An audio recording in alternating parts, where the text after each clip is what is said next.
Bueno, buenas tardes. Primero de todo, muchísimas gracias. Es un placer para mí haber venido hoy aquí a explicaros esto. Y bueno, yo soy científico, entonces lo que no quiero que os penséis es que os voy a dar una típica charla, que voy a hablar solamente de moléculas para arriba, para abajo, y que a los 3 minutos os vais a dormir, porque no es mi intención. O sea, justamente hoy vengo a contaros otra cosa completamente diferente. Os vengo a enseñar esto y os vengo a enseñar qué es lo que sucede en la realidad. Si alguien tiene mucho interés y quiere que empiece a hablar de microRNAs y de regiones de DNA y tal, me lo dice y me pongo con ello. Pero entiendo que hoy sois más protagonistas todos vosotros de lo que soy yo. O sea, mi charla va a ser relativamente corta, planteo 15-20 minutos, principalmente son todo imágenes reales, con embriones reales, con úteros reales, con endometrios reales, para que veáis exactamente qué es lo que sucede. Y a partir de ahí, mi tiempo es vuestro, o sea, preguntarme lo que queráis, lo que sepa os lo contestaré, y lo que no sepa, pues os prometo que seguiré investigando en ello. Bueno. Cómo no, voy a empezar con una imagen difícil, para luego empezar con las fáciles. Esto es lo que sucede realmente en el proceso de implantación embrionaria. Olvidaros de todas las palabras que pone allí. Hay 3 cosas que solamente son las más importantes del mundo. Primero, tener un embrión euploide, para que el embrión pueda implantar adecuadamente. Sabéis que en Igenomics, en nuestro departamento de investigación, se ha desarrollado el PGS, y después, aparte, es muy importante tener un endometrio receptivo, o sea, que esté en el momento en que el embrión puede implantar. También en nuestro departamento de investigación desarrollamos originariamente el test de receptividad endometrial, que hoy comercialmente es conocido como ERA. Pero esas 2 cosas no son las únicas. Tiene que existir algo que haga que ese embrión y este endometrio hablen entre ellos. Entre ellos 2 se tienen que entender de alguna forma. Y eso fue lo que nosotros realmente empezamos a buscar. El inicio de todo esto está en este artículo. Esto fue publicado en 1990 por un ginecólogo inglés que se llama el profesor Parker. Si no recuerdo mal, falleció hace 2 o 3 años. Pero él, con este artículo tan chiquitín, que es solamente esto que veis, o sea, son 3 párrafos, él postuló una hipótesis y postuló que el vientre materno era muy importante, todo lo que sucedía ahí dentro era muy importante.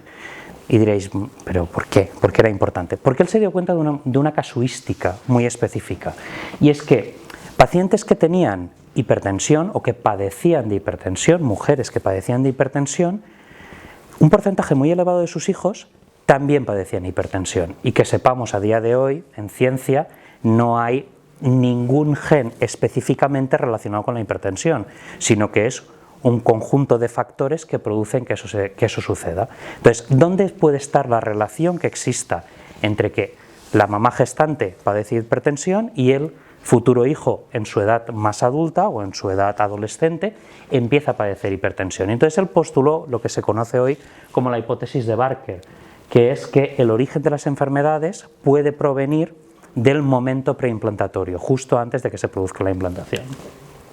A partir de ahí se empezaron a hacer observaciones. Todavía nadie había demostrado si eso era verdad o cómo sucedía eso.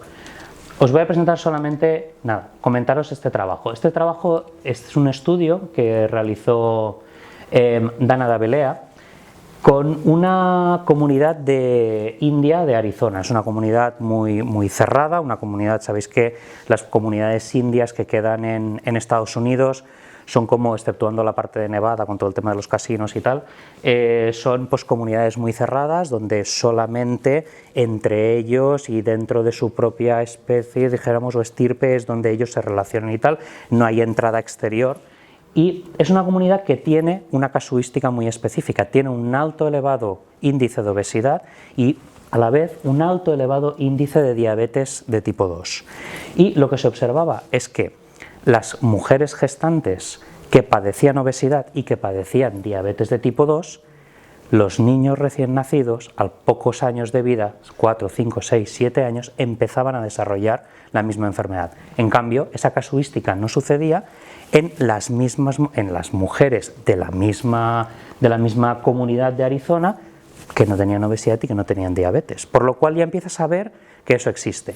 Y eso fue un detonante que a mí, mi jefe Carlos Simón, me puso como reto cuando yo entré a trabajar con él en el IBI. Cuando yo empecé a trabajar con él hace cuestión de 9 años, me dijo, mira Felipe, yo creo que el trabajo que tienes que realizar es intentar comprender si esto sucede, porque veíamos que en nuestro proceso de ovodonación en el IBI, pacientes que también tenían obesidad y diabetes de tipo 2, también se transmitía. Decías, tiene que haber algo, o sea, tiene que existir algo para que esto suceda. Entonces, ahí empezamos a trabajar. Esto, y ahora ya os prometo que todos son imágenes.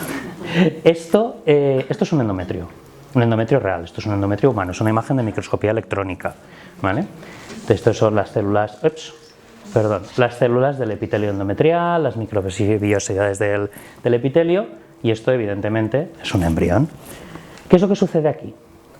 Pues aquí hay una cosa que se llama líquido endometrial. Sabéis que el endometrio no es como lo dibujan en todos los libros de medicina, que es así con esa forma, tal, sino que realmente es una línea endometrial. O sea, tú tienes una línea de endometrio y otra línea de endometrio, para que tú no tengas adherencias, como sucede en el síndrome de Asherman o en la atrofia del endometrio.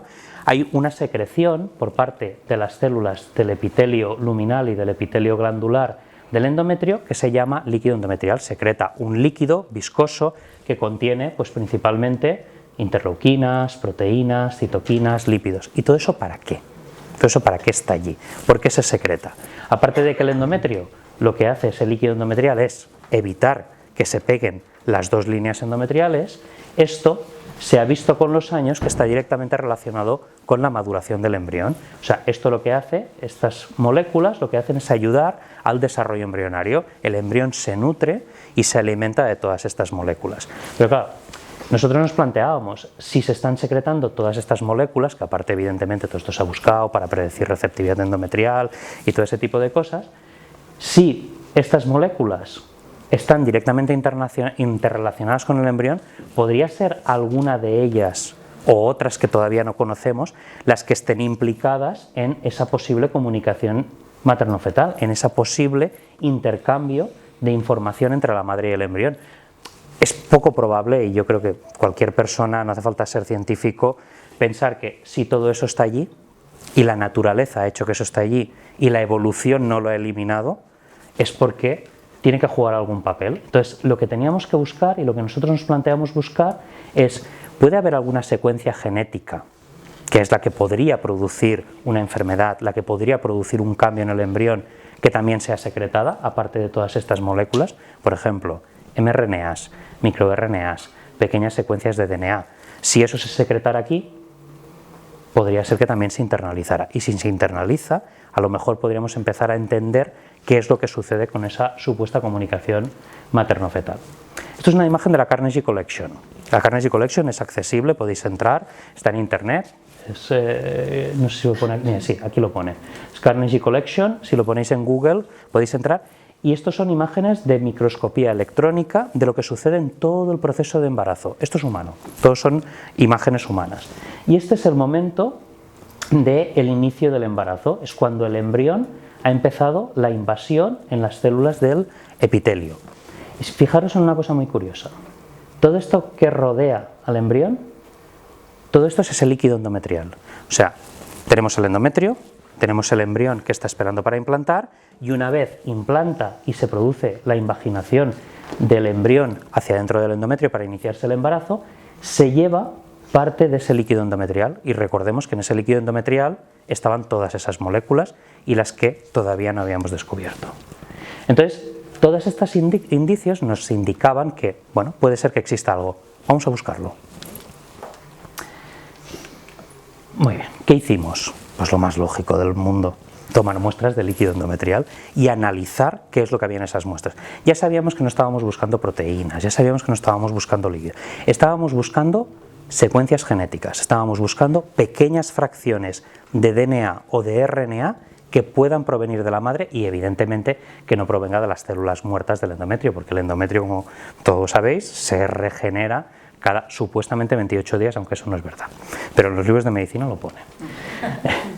Bueno, tomamos muestras de un montón de pacientes y empezamos a analizar, empezamos a buscar secuencias genéticas. No voy a entrar en cómo y en qué tipo y en qué métodos y tal, porque no es la consecuencia de la charla, pero nos encontramos con algo muy interesante. Nos encontramos con unas cosas que se llaman microRNAs, son pequeñas regiones de unos 19 bases, aproximadamente 19-23 bases de RNA. Y dices, bueno, ¿y estas secuencias de RNA qué es lo que hacen? Bueno, Lo único que os voy a hablar hoy de biología molecular es esta pequeña parte. Estas secuencias de RNA lo que hacen es reconocer otras secuencias de RNA mensajero y lo que hace es que se traduzcan proteínas en la célula.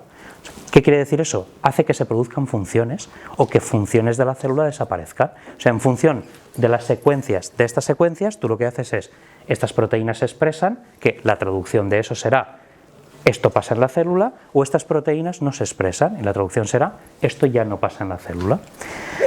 Entonces, al encontrar esto y al encontrar todas estas moléculas, lo que dijimos es, vale, a lo mejor aquí empezamos a tener la clave. Lo que sucede es que el endometrio está secretando estas pequeñas moléculas y estas pequeñas moléculas se pueden internalizar dentro del embrión y una vez dentro del embrión reconocerán esas secuencias que no son de la madre, aunque las haya secretado la madre, pero eso nos da igual. Reconocerán esas mismas secuencias porque recordemos que el código genético es el mismo. O sea, los cromosomas son los mismos, el número de cromosomas son los mismos, la cantidad de DNA es la misma. ¿Qué nos diferencia a todos nosotros? La expresión de los genes. Y eso se llama epigenética. O sea, la epigenética es lo que nos diferencia a cada uno de nosotros, porque nuestro código genético es el mismo. No tenemos diferencias. Entonces, ¿por qué todos somos diferentes? ¿Por qué tenemos situaciones diferentes? ¿Por qué nos pasan cosas diferentes a todos nosotros? Porque hay genes que se están expresando y otros genes que no se están expresando. Y justamente estas moléculas, los microRNAs, durante varios años se ha estado estudiando que lo que hacen es que justamente haya genes que se expresen, o trocitos de gen que se expresen, y otros trocitos de gen que no se expresen. No me hace falta que lo recordéis, no pasa nada, no es importante. Pero es lo que nosotros, la primera vez que lo descubrimos y cuando entendimos qué es lo que hacía, es lo que nosotros llamamos la llamada del embarazo. La llamada del embarazo, ¿por qué? Porque cuando el endometrio es receptivo, que eso nosotros podemos saberlo con el test ERA, si el embrión es euploide, que lo podemos saber evidentemente haciendo un PGS, vemos que se secreta este microRNA. Además se secreta en altas cantidades. Entonces lo que hicimos fue analizar en qué estaba vinculado y este microRNA lo que hace es, se internaliza dentro del embrión, ahora os explicaré cómo, pero se internaliza dentro del embrión, se une a ese RNA mensajero que he dicho y tal, y lo que hace es que se expresen unas proteínas en la pared externa del embrión, o sea, en las celulitas, dijéramos, del trofectodermo. Sabéis que el embrión tiene el trofectodermo, que es la capa externa que dará lugar a la placenta, y la masa celular interna, que es en la parte interna del embrión, que es lo que dará lugar al ser humano completo. ¿Vale? Eso es lo que son las famosas células madre embrionarias. Las células madre embrionarias provienen de esa masa celular interna antes de diferenciarse. Luego esas células se van diferenciando hasta formar todo el cuerpo completo, con todos sus órganos y con todas las funciones. Entonces, lo que vemos es que esto se internalizaba y entonces expresaba estas proteínas en esas células externas en el trofectodermo, y entonces esas proteínas lo que son como un pegamento, ¿vale? Tienen unos nombres, pero son como un pegamento, y lo que hacen es que cuando el endometrio es receptivo se encuentra con el endometrio, se pega al endometrio, el endometrio reconoce a esas proteínas y lo que hace es decirle, vente para acá, y empieza la invaginación y empieza todo lo que es el proceso de embarazo. ¿Y eso cómo se secreta? ¿Cómo puede ser que el endometrio secrete eso? ¿Y cómo puede ser que eso esté en ese líquido endometrial? Empezamos a buscar, y lo que vimos es que estos son células endometriales. Simplemente son células obtenidas de una biopsia de una de nuestras pacientes, simplemente cortada, lo hacemos como un chorizo, y nos vamos al microscopio electrónico y vamos estudiando todo lo que hay dentro de esas células. Y lo que vimos es que hay una cosa, ¿vale?, que se llaman cuerpos multivesiculares, multivesiculares porque dentro hay vesículas, y lo que vimos es que dentro de esos cuerpos multivesiculares había estos redonditos, que son realmente lo que son es vesículas. Lo que vimos es que estas vesículas son las encargadas, y ahora lo veréis en un vídeo en directo cómo sucede en la célula en realidad, estas vesículas son las encargadas de coger estas moléculas de RNA que son generadas en el núcleo de las células del epitelio del endometrio materno, y esto es lo que sale fuera de la célula hacia el líquido endometrial, y eso luego veréis cómo se internaliza dentro del embrión. Lo podéis ver aquí pues, en un poquito más de detalle. Esto es una célula para la gente que le gusta la microscopía electrónica. Esto es un cuerpo multivesicular. Mirad, aquí por ejemplo tenéis el aparato de Golgi, retículo endoplasmático rugoso, aquí tenéis una mitocondria, aquí tenéis otra mitocondria, ¿vale? O sea que realmente, y si os fijáis, lo que tienen es una bicapa. Entonces queda completamente protegido, o sea, esa carga genética que viene de la célula materna, queda completamente protegida antes de salir hacia afuera, hacia ese líquido endometrial. Y esto es una muestra de líquido endometrial. Tomando muestras de líquido endometrial, simplemente lo que hacemos es centrifugar, que es como si coges el aparato de la ensalada, pero a lo bestia, y lo que hacemos es bajar estas moléculas, y lo que fuimos es identificar qué es lo que había dentro. Estos son los famosos, que los habréis oído hablar seguramente en la prensa, ahora que se han puesto muy famosos, estos son los famosos exosomas, que ahora se está comentando mucho, que se está utilizando para terapia, en terapia de cáncer. Aquí se está poniendo cargos específicos y se están inyectando a los pacientes. Pues estos son los famosos exosomas. Los exosomas son producidos por el endometrio con ese contenido genético. Mirad, esto es lo que sucede realmente. Esto es una célula del epitelio, esto es un útero. O sea, esto es un endometrio, la zona del endometrio, y aquí lo que he hecho, esto es el núcleo, esto es la membrana plasmática de la célula, y en rojo son estas vesículas que las hemos marcado, y en verde son otro tipo de vesículas que los hemos marcado. Y si veis, esto es un timelapse, y si veis lo que sucede es que estas vesículas se van concentrando en zonas específicas de la célula, que son lo que se llaman los cuerpos de extrusión. Esto lo que sucede es, una vez se acumulan ahí un montón de vesículas en ese cuerpo multivesicular, hace como una palomita de maíz y sale hacia afuera y lo suelta al líquido endometrial. Vale, pero ahora la siguiente pregunta, lo más importante. Vale, ya lo tenemos en el líquido endometrial, ya con el embrión, ¿qué pasa? El embrión está ahí flotando, diciendo, ¿yo qué hago con mi vida? Todavía mi madre no ha empezado a gritarme todavía. Tengo que hacer algo con mi vida. Entonces, la siguiente pregunta es, esas vesículas que contienen esas secuencias genéticas que pueden modificar el genoma, ¿son capaces de ser internalizadas? Entonces, lo que hicimos fue coger esas vesículas de muestras de líquido endometrial, las purificamos, las limpiamos y las marcamos porque si no, no las puedo ver. Y estos son embriones, ahora veréis unos mejores, ¿vale? Pues si os fijáis, mira, esto es un embrión que ya ha hecho hatching. Sabéis que el embrión, cuando hace hatching, el embrión originariamente tiene la zona pelúcida, luego sale de la zona pelúcida, y una vez sale de la zona pelúcida, que generalmente es entre el día 4 y el día 5, después de la fecundación, una vez sale de la zona pelúcida, esta zona es la que se adhiere al endometrio para iniciar el embarazo.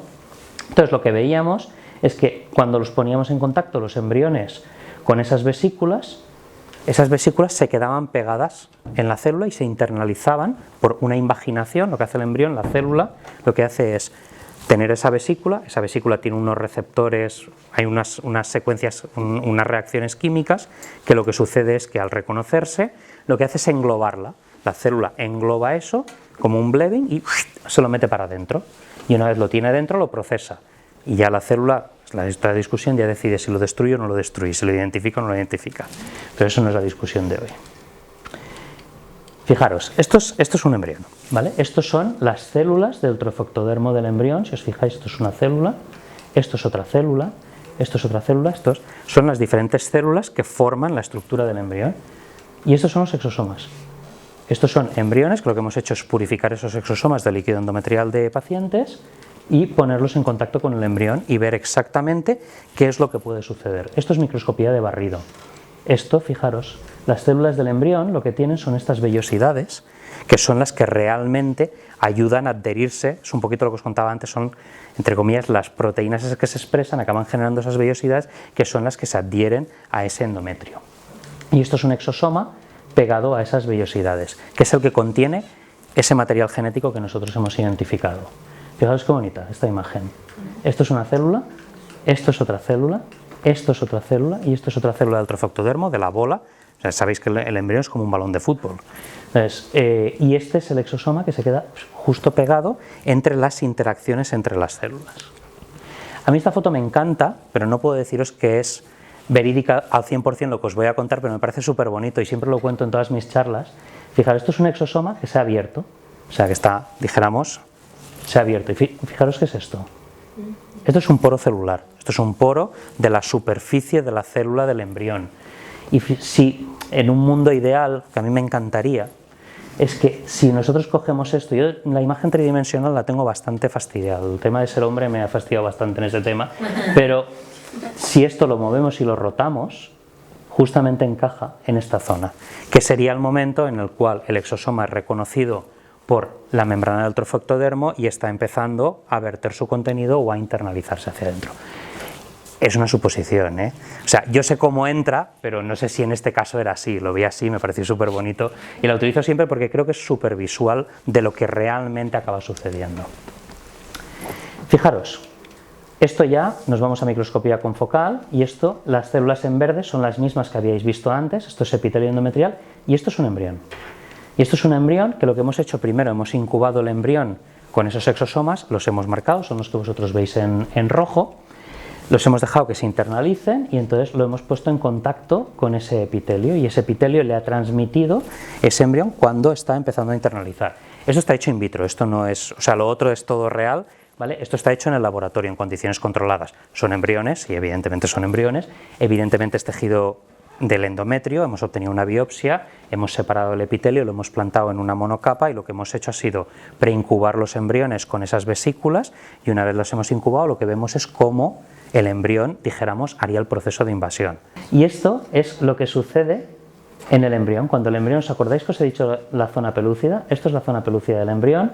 En azul tenéis las células, que es lo que realmente estamos viendo, y cómo el embrión está saliendo de la zona pelúcida y cómo esto que es en rojo es ese material genético que hemos marcado de la madre, cómo se entra dentro de las células del embrión.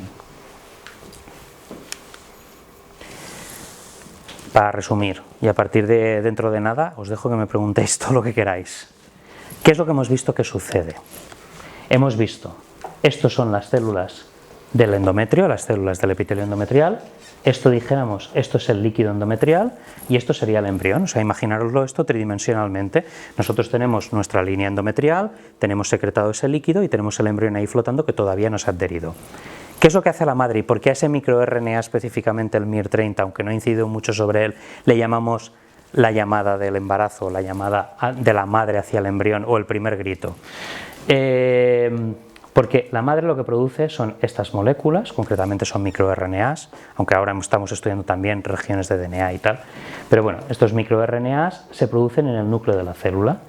Lo que sucede es que estos microRNAs salen del núcleo de la célula hacia el citoplasma de la célula y una vez están allí, lo que hacen es se encapsulan dentro de esas vesiculitas, de lo que hemos llamado exosomas. Una vez lo tenemos, estos exosomas salen de la célula hacia el líquido endometrial. Cuando reconocen a la célula del trofoctodermo del embrión, se internalizan dentro del embrión. Una vez están dentro del embrión, lo que hacen es, el embrión los procesa y ahí el embrión puede decidir, entre comillas. Hay diversas historias ahí, pero el embrión puede decir, esto es un material exógeno, esto no es mío y yo no lo quiero para nada, y ahí podríamos empezar a hablar de la inmunología, o el embrión dice, uy, esto me lo ha mandado, a lo mejor me lo ha mandado alguien, voy a ver qué es lo que significa. Si va a ver qué es lo que significa, lo suelta al citoplasma, que lo que hace es producir efectos transcriptómicos dentro de la célula. Estamos estudiando diferentes moléculas de estas, pero justamente en lo que os he llamado en el microRNA, en la llamada o el primer grito, lo que hace es que se transcriban unas proteínas que tienen estos nombres tan feos, que estas proteínas se expresan en esa membrana y hace que se adhieran aquí y se inicie el proceso de embarazo. Esto es lo primero que nosotros vimos. Esto es lo que publicamos en 2015, por eso pues, bueno, fuimos los primeros en el mundo en demostrar esa comunicación materno-fetal, cómo transmite la madre esas moléculas. Evidentemente el trabajo científico, si os lo descargáis, es un poco más, y hay nombres un poco más raros y un poco más complejos, ¿vale? Pero a partir de ahí hemos empezado a estudiar diferentes cosas. ¿Cómo influye? ¿Cómo puede influir la madre? O sea, ¿cómo se comunica? Porque esto es implantación embrionaria, es lo que hemos visto, pero puede haber más cosas y entonces nos volvimos atrás otra vez a la teoría de Barker, a la transmisión de enfermedades. Y empezamos a estudiar, y estos son estudios que tenemos ahora activos, la obesidad. Sabéis que la obesidad, y eso es algo que, a ver, la obesidad es multifactorial. Evidentemente, si comes mucho te engordas, que eso me pasa a mí. Pero es poco probable que en la gran mayoría de casos, y eso yo creo que es lógica aplastante, en la gran mayoría de casos la obesidad infantil o alguna parte de la obesidad infantil solamente sea debida a que la mami le da mogollón de croissants al niño. Pues, hombre, es poco probable. En Estados Unidos hay cierto problema con la nutrición, pero en países todavía como España y tal hay un control bastante grande. Fijaros, yo tengo una tendencia a la obesidad. Tengo una tendencia, tengo que salir en bici todos los fines de semana, tal, comer menos, ir al gimnasio, tal, porque si no, pues metabólicamente yo tengo una tendencia a la obesidad. Y una de las cosas a mí que me hizo el clic, mi madre, que no es obesa, pero es fuertecita, como yo, siempre me contó que cuando estaba embarazada de mí engordó muchísimo porque se puso a comer como una cenutria. Entonces, justo previo al embarazo tenía un sobrepeso bastante elevado y luego durante todo el proceso de embarazo siempre contaba la historia de que todos los días mi padre la tenía que llevar a comerse 2 croissants de chocolate, yo soy de Lleida, a una pastissería muy famosa de Lleida. Y entonces, cuando empecé a estudiar todo esto, dije, ostras, a lo mejor sí que es cierto que si tú en ese momento metabólicamente tienes una diferencia porque la estás creando tú, llámale alimentación, llámale un problema metabólico, llámale, o sea, cualquiera de las razones que puede crear una obesidad, puede ser que sí que le estés transmitiendo algún tipo de información de forma genética, porque tú lo tienes y tú lo estás generando genéticamente a tu hijo, y que eso al final se acabe transmitiendo. No es que le esté dando la culpa a mi madre, que quede claro. Solamente lo he utilizado. Entonces puede ser que eso se esté transmitiendo. Entonces dijimos, vamos a comprobar nuestra hipótesis. Vamos a coger pacientes que tengan una obesidad con un índice de masa corporal superior a 30, no vamos a obesidades muy extremas, sino lo que queríamos es ver si realmente eso se producía, y pacientes normopeso, pacientes que pues no tengan ningún problema de obesidad.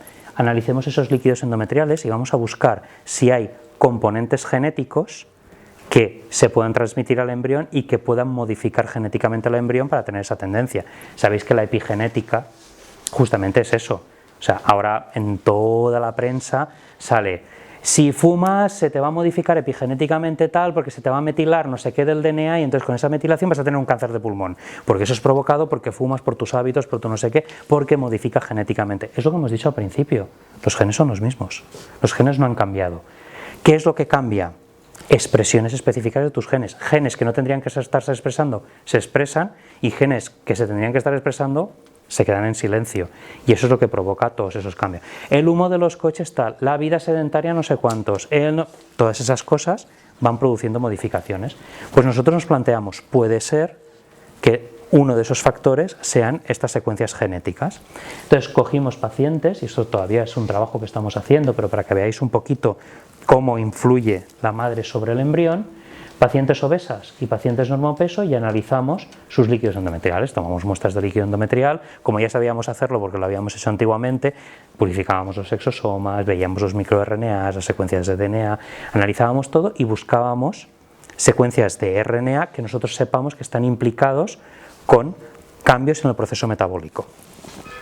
Entonces, lo que vimos es... he quitado diapositivas. Es que esta charla tiene 80 y no sé cuántas diapositivas. Perdonad.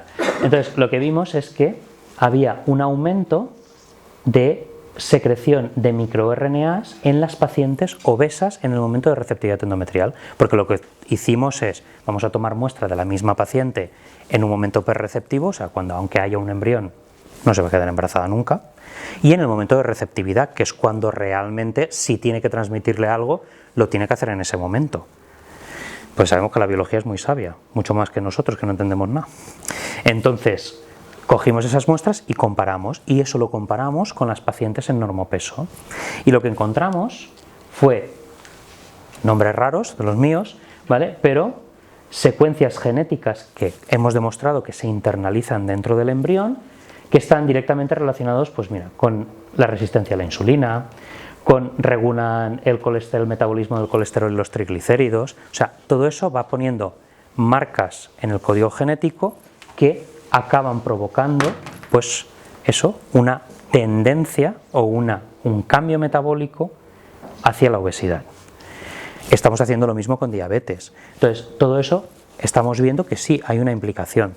Y dices, vale, Felipe, y la parte de implantación súper chula, pero ostras, también estamos transmitiendo cosas malas. Claro, evidentemente. Aquí cuando tú das un mensaje, esto es como el momento que se descubrió la fisión atómica. Pues gracias a la fisión atómica, tenemos luz. Se crearon las centrales nucleares, generamos luz, pero por la fisión atómica que tenemos también, la bomba atómica. Esto es el yin y el yang, no he venido aquí a hablar de filosofía, pero evidentemente transmite cosas buenas y transmite cosas malas. Todo tiene su punto. Esto sabemos frenarlo. Sabemos las pacientes que tienen eso, sabemos cómo evitar que esos microRNAs o cómo bloquear eso para que no se transmita. Siempre tenemos un contrapunto, pero lo que estamos entendiendo es justamente eso, transmisión de material genético, modifica genéticamente el embrión, suceden cosas.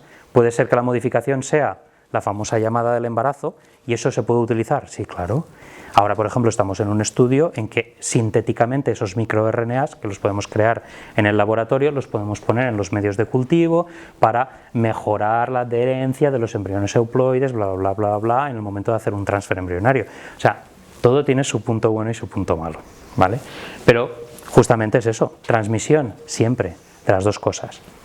Estamos estudiando más cosas, estamos estudiando no solamente los microRNAs, hemos visto también que hay una transferencia de DNA, lo acabamos de descubrir ahora mismo, transferencia de DNA mitocondrial, eso es súper importante porque estamos viendo además ahora que la transferencia de DNA mitocondrial es importante para la energía del embrión, o sea, embriones con poca energía, que hasta hace poco pues se sabía, se clasificaban por embrioscopio y tal, se sabía pues que podían ser comprometidos. Estamos viendo que la madre también influye sobre eso, le está mandando DNA mitocondrial, que lo que hace es producir una síntesis de ATP, sabéis el ATP, lo habréis oído, pues el ATP lo que es la energía, es nuestra energía del cuerpo, lo que hace que nosotros nos movamos, que tengamos esa energía, todo eso es producido por las mitocondrias y vemos que justamente las secuencias esas también las está transmitiendo la madre, o sea que la madre está transmitiendo un montón de información que no solamente está ayudando al embrión, a veces le está transmitiendo una información, evidentemente sin quererlo, pero la biología es así, que no está ayudando al embrión, ¿vale? Y que todo eso es regulable, todo eso es medible, todo eso es cuantificable y todo eso estamos en vías de comprenderlo. Y bueno, casi hasta aquí mi charla o un poquito mi explicación de lo que hacemos. Os he dicho que puedo ir mucho más in deep, pero creo que es lo que estabais buscando. Y nada, estoy aquí para que me preguntéis todo lo que queráis. Mi tren sale a las 9, o sea que...